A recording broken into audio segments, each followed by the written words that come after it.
Welcome you all to the third session of data structures. We will quickly review what we have done in the previous section. We have seen structures,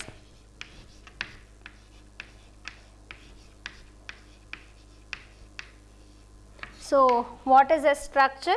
We have seen the definition of structure. We have seen structure members. Unlike arrays, here structure members can be of different data types. We have seen how to declare structure variables, and we have understood that with the help of the structure variables only we can access the structure members using dot operator. Also we have seen self-referential structures.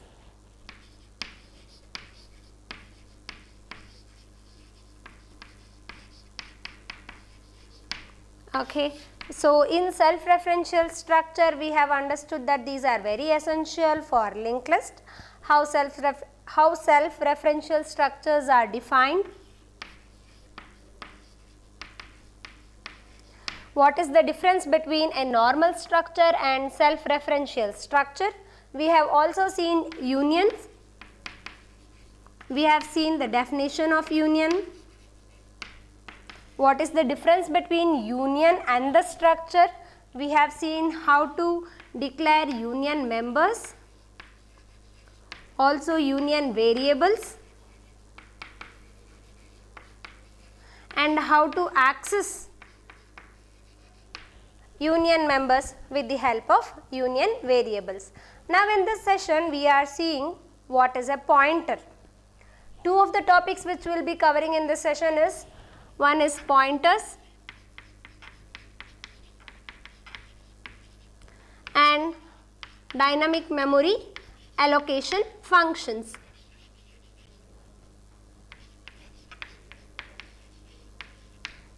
So these two concepts we will be seeing in this session. Now starting with a pointer. What is a pointer?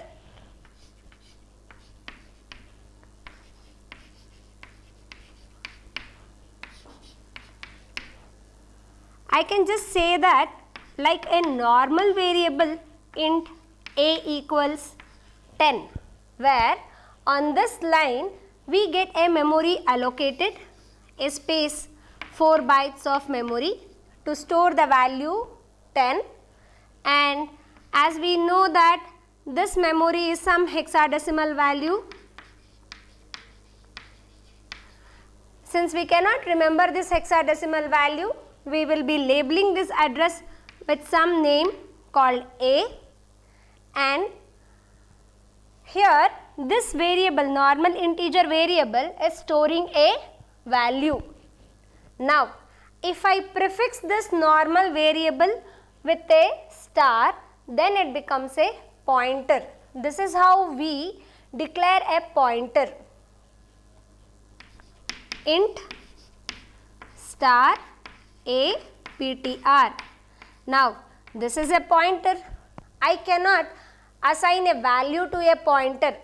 Pointer is a variable which is capable of holding an address. So how to store an address to a pointer?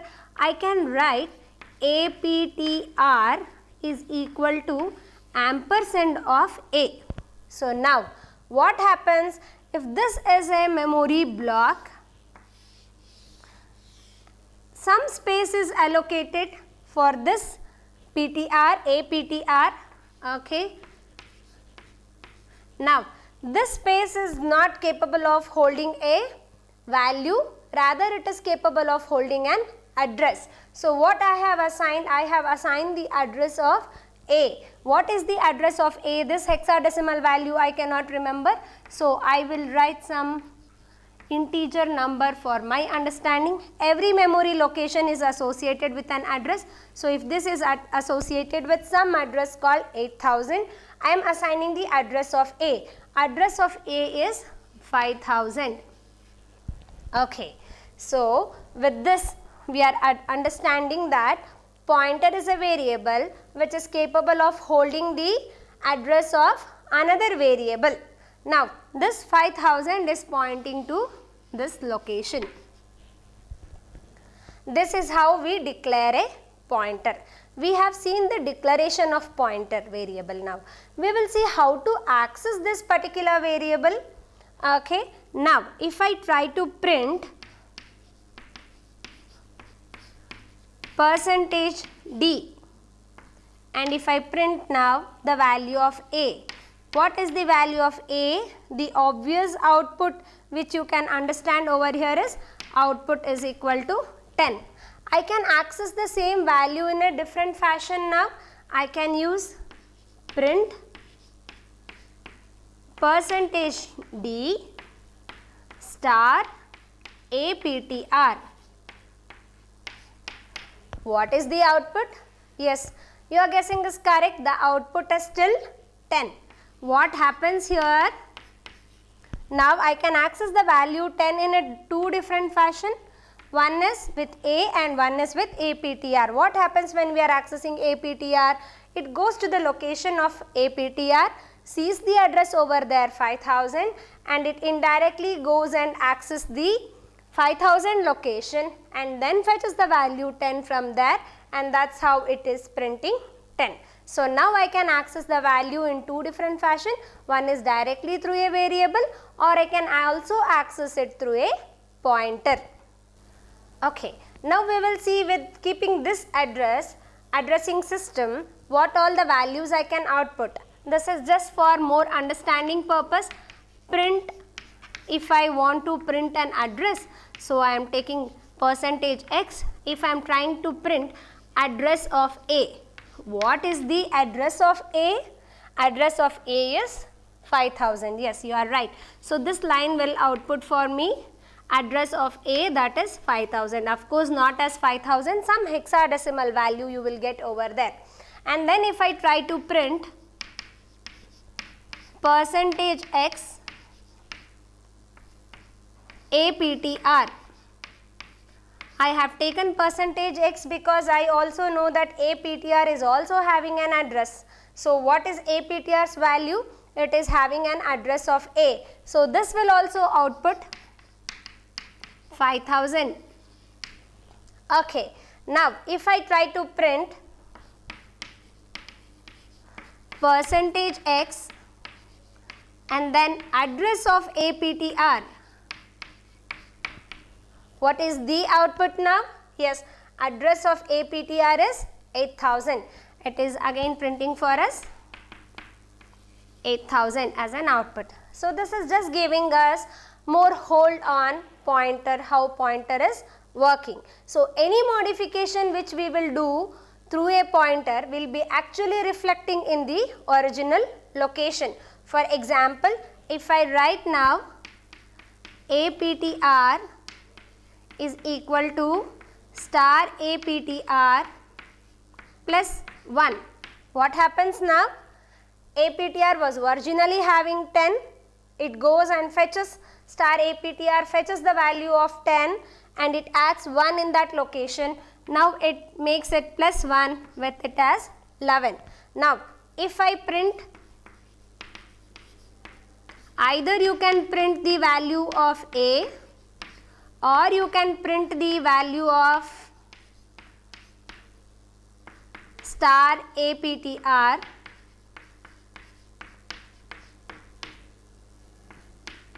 Okay, both will give us the same output.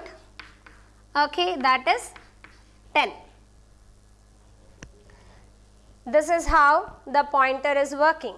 The pointer is indirectly accessing the value in the same address location, and that's how we can now access the value in two different ways, either through a variable or through a pointer.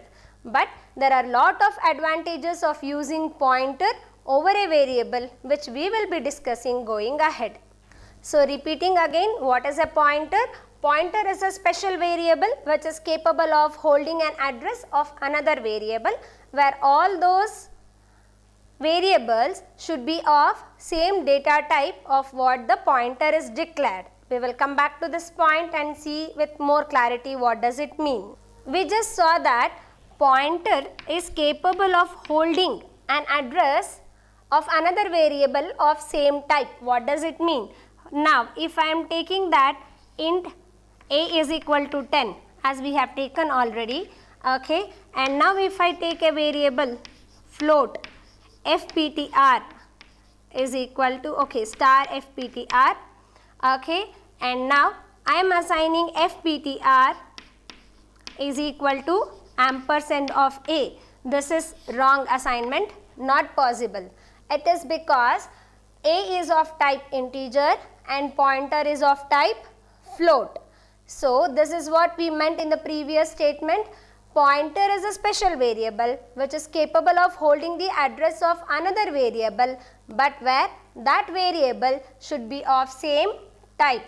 Okay, this is not possible.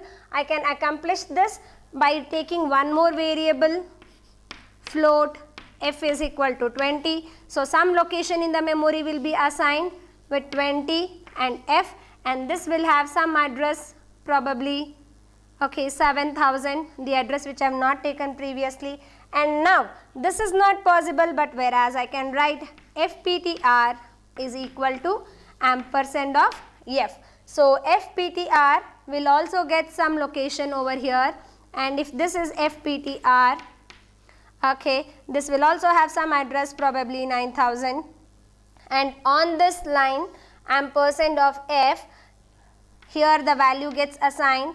Ampersand of f, address of f is 7000, and 7000 comes and sits here. Now you can access 20 if you print %d star fptr, you will get the output as 20. So this is what we meant. Now what is a pointer? Pointer is a variable which is capable of holding an address, and that address should be of same type of what pointer variable is declared. Okay. Now we will see using pointers how can I read an array. Have taken a function, main function.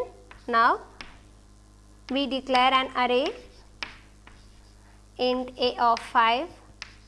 Okay, so I have taken a pointer int star p, where I am assigning for star p. Address of a is not required because the name of an array will hold its base address. We know that, or I can write it as star p is equal to ampersand of a of 0, because starting location of an array will hold the address of the base address of an array is being held by the starting index of an array.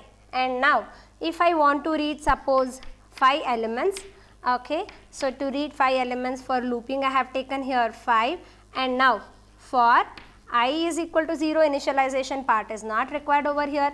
We are using p as a pointer, so p pointer should be less than, okay, address of a of 5.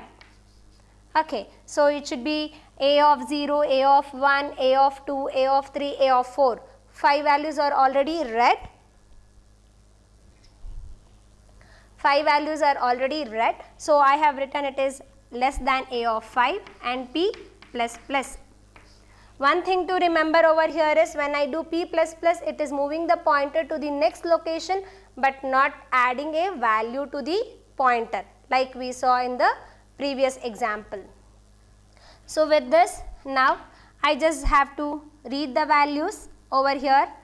So I have taken over here pointer is equal to v and v is having the value 5. Now v is equal to v into 2. It makes 5, 10, 15, 20, how it is stored. I will just show you over here. If this is an array, once you write a of 5, so you have got 5 locations over here. It is a of 0, 1, 2, 3 and 4, and now this is also been pointed by the pointer p with some base address of 5000 if I am taking as a sample.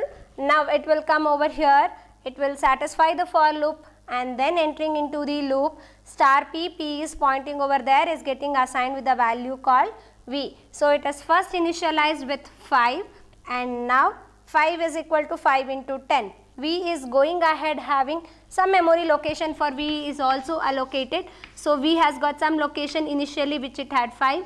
Now it is overwritten with 10. Now the for loop runs. P plus plus, this is actually not adding for the value 1, rather this is a pointer operation. When you do an addition of 1 to the pointer, that will move the pointer to the next location. So in the next location 10 is saved over here. So it is into 2 every time. So now it has got 10, and now we will have V is having 10. So 10 into 2 is now 20. 20 into 2 is 40. 40 into 2 is 80. That's how it keeps run until it reaches the address of A of 5. So A of 4 it is reachable, A of 5 it is not reachable, so it comes out of the loop. Now simple printing you can do it over here. I is equal to 0, I less than 5, I plus plus. So like you print array, you can just print %d A of I to fetch these values. So one more thing over here to remember over here is, on the pointer increment, address increment, pointer is moving to the next location, but it is not incrementing the value which it is possessing. That's how pointer works. Going ahead, the dynamic memory allocation function what we are seeing is not possible without pointers.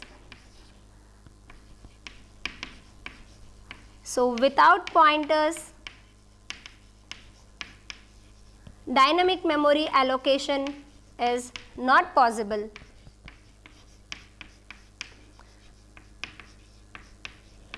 We will see what is dynamic memory allocation functions, but without pointers it is not possible. Another advantage of pointers is, here with the help of pointers we can return multiple values. C will not allow us to return multiple values. So in the return function we can return multiple values with the help of pointers.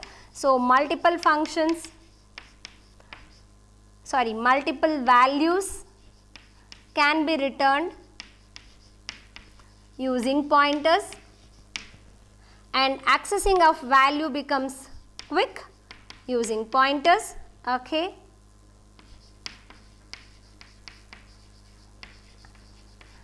And the values, when it is passed to the other function, those values can be modified in the original function only with the help of pointers. So pointers are capable to modify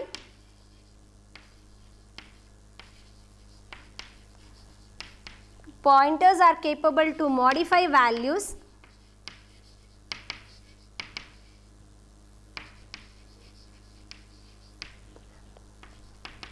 in the original function.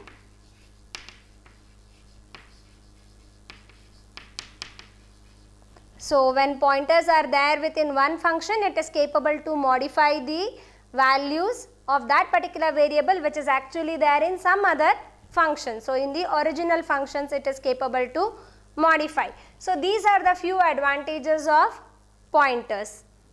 Now with this we will see what is dynamic memory allocation functions, which are those dynamic memory allocation functions, and how do we access it with the help of this pointers. Okay, before getting into actually what are dynamic memory allocation functions, we will quickly see how the memory area works over here. If this is the memory block, here we have a stack memory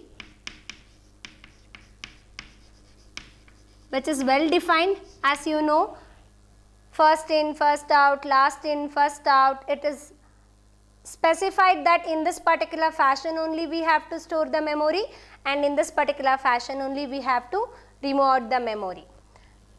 Then we have a heap memory where no order is required. It is randomly accessed, okay, and stored. It is unordered. There is no particular fashion to store the memory over here. And then here comes where you can store static variables and global variables.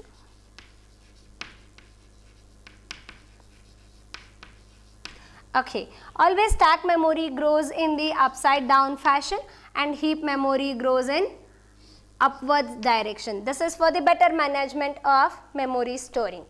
Now to take some examples and see, if I write something int a of 5, now this array is allocated with the 5 blocks of memory cells in the stack memory, here where it gets allocated with the memory. Suppose if I write int a is equal to 10, then this memory is stored. All the compile time memories are stored in the stack memory. So stack memory is going to store for us compile time memory allocation.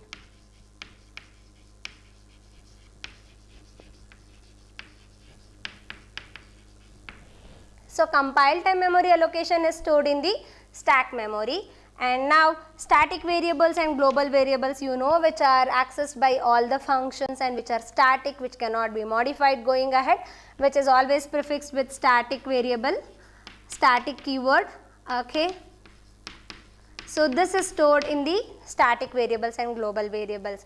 Now whatever we store with the help of dynamic memory allocation functions, that gets stored in the heap memory. So all the memory functions which we are allocating using dynamically allocating memory functions, these are always stored in heap memory. One thing we have to remember, that is, whatever is stored in the stack memory, we have a garbage collector which will automatically release that memory back to the pool. But whatever we have stored in the heap memory, it's the programmer's responsibility to also free this memory.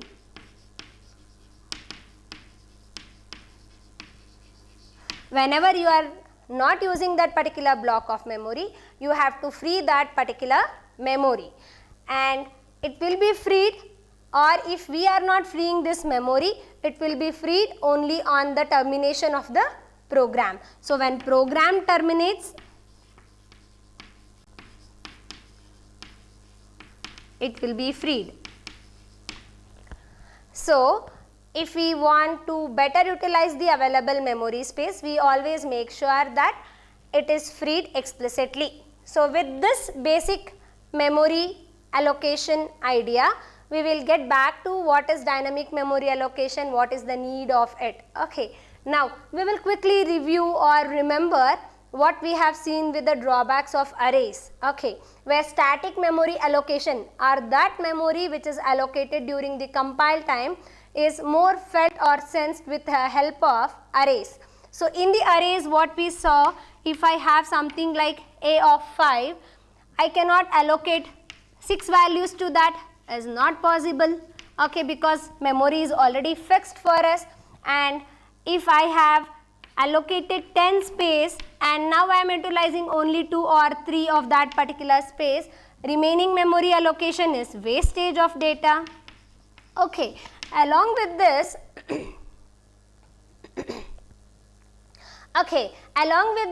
we should also look into the part where why we have to emphasize the user of the application or a program to pre-decide on the size of the data they are going to give us. So it is always seen that dynamically during the execution of the program that the user decides, does he need 5 data or he needs 10 data. So we are reading that value later on during the runtime of the program.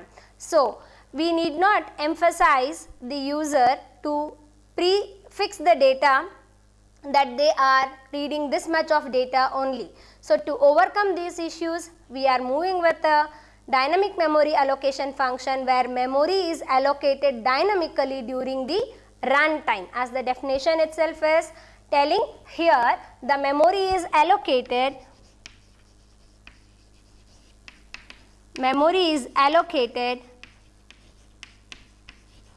during runtime.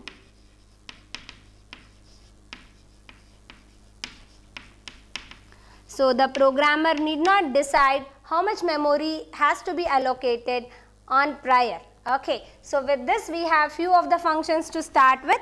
One of the function which is available for us is malloc. Malloc is a keyword. We are supposed to use it as it is. It is a prefixed in the small letter only we are supposed to use. This is one of the function which is available for us to allocate memory dynamically during the runtime. So we will see what is the structure of this malloc, what it does. Malloc has a parameter where you can specify the size of the block you require. Okay, suppose you wanna store, for example, 5 values. Okay, so I can write n into, and if I will be obviously knowing that it is an integer value or float value. Suppose if this is an integer value, a is of type int, then I can write it over here size of int.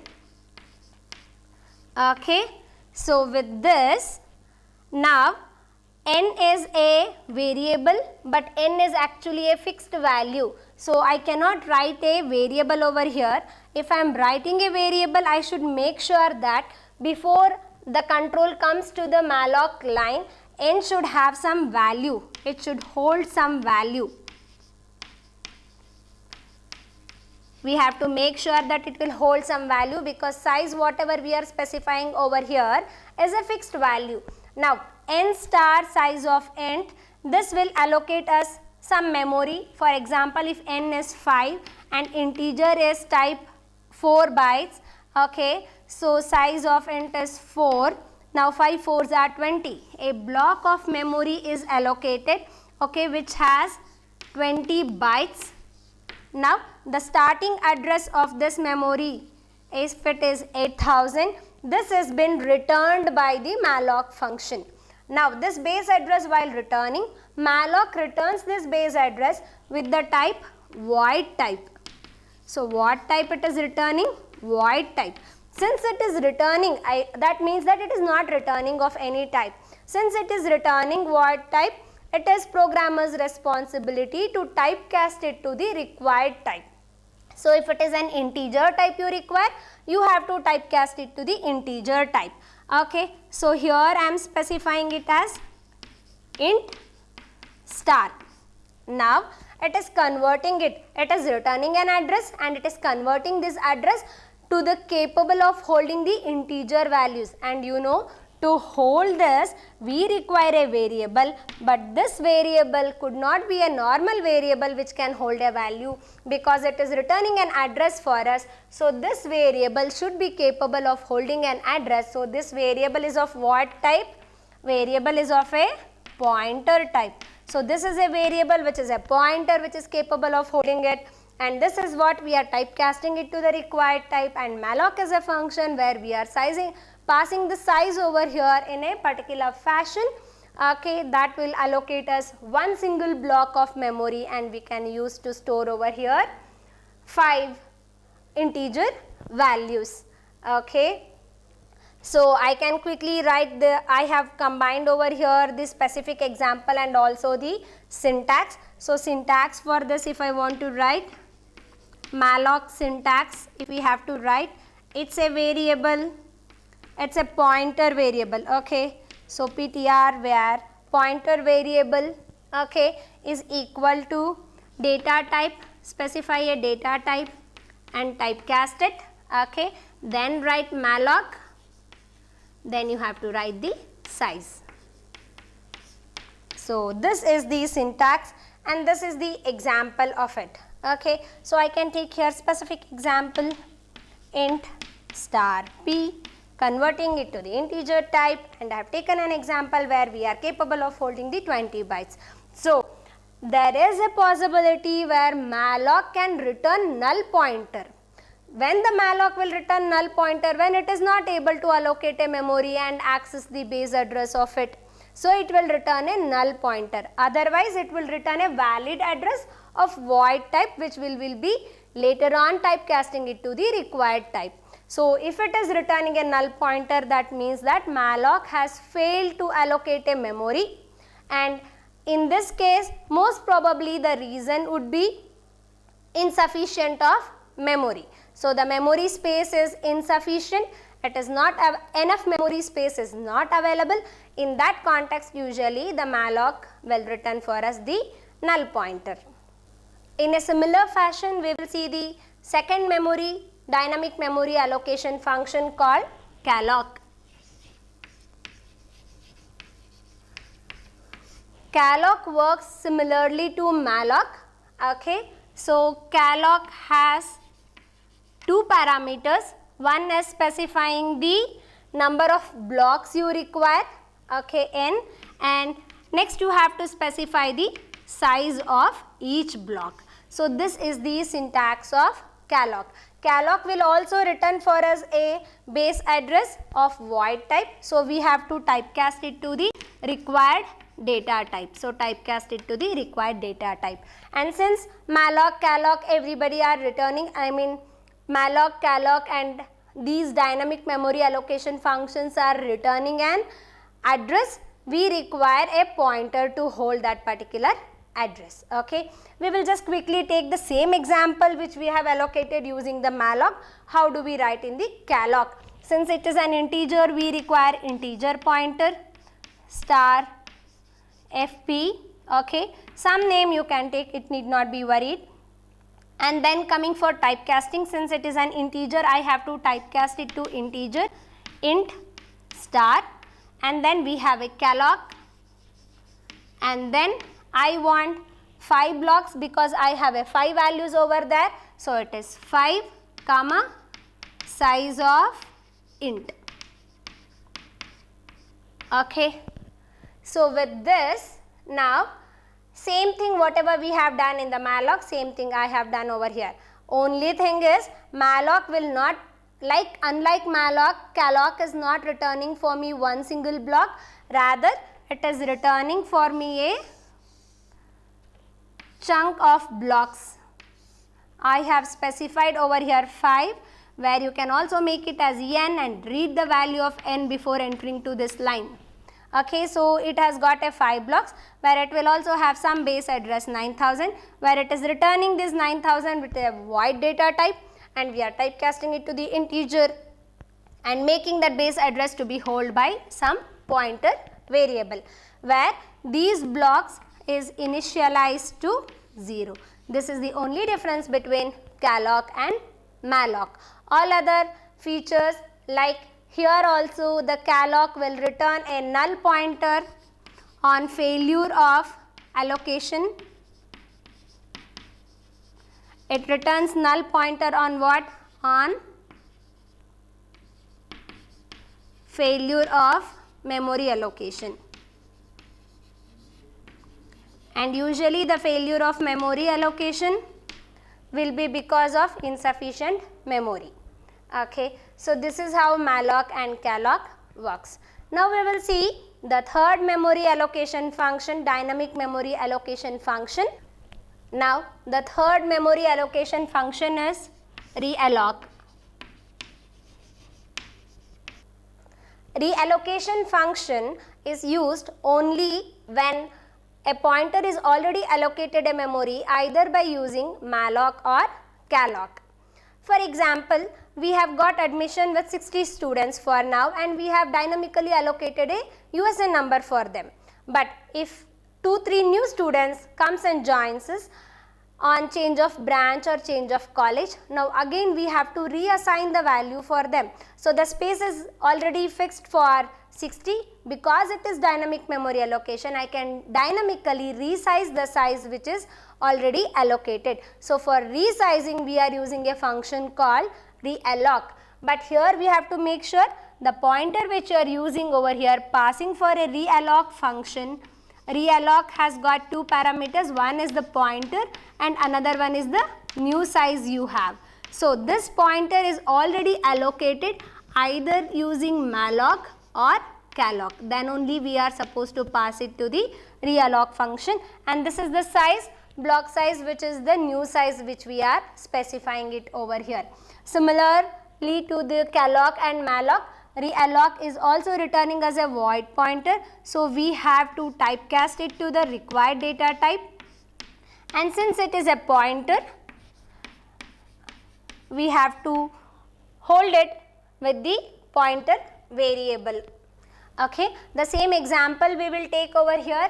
whatever we have considered. Now calloc function is still there, so I have to take the integer pointer because this pointer is already an integer over here. So we will take int star realloc's pointer, it is rp. So we are typecasting it to the integer data type, and now realloc. So fp pointer has been already used, so we are passing star fp over here and comma. Before the size was somewhere 10, 5 it was, 5 4s are 20 blocks it was, 20 bytes it was, so I will resize it to the 40 bytes. So now what happens, the realloc function has got two options.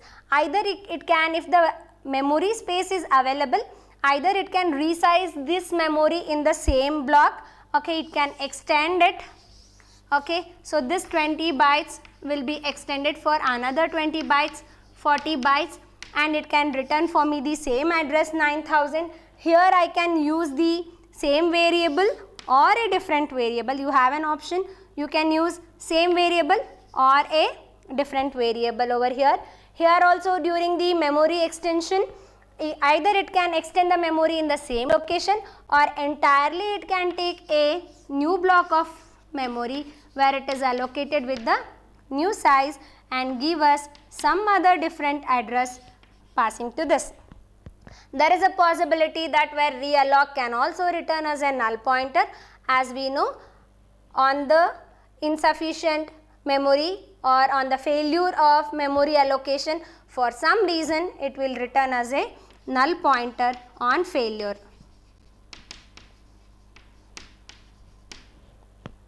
So now with this we have got to know that there are three functions to dynamically allocate a memory, that is malloc, calloc and realloc. There is a point which we have seen that since these memory are getting allocated in a heap memory, it is the programmer's responsibility to free this memory. Otherwise this memory gets blocked until the program gets terminated. So in this we will always make sure that to free you have a function called free, where you have to just pass the pointer to that to free the memory. Any pointer, any location you want to free it, you have to just pass free star fp. So if we are passing the pointer to a function called free, it will free the memory whatever is allocated so far. So this is how dynamic memory allocation functions work.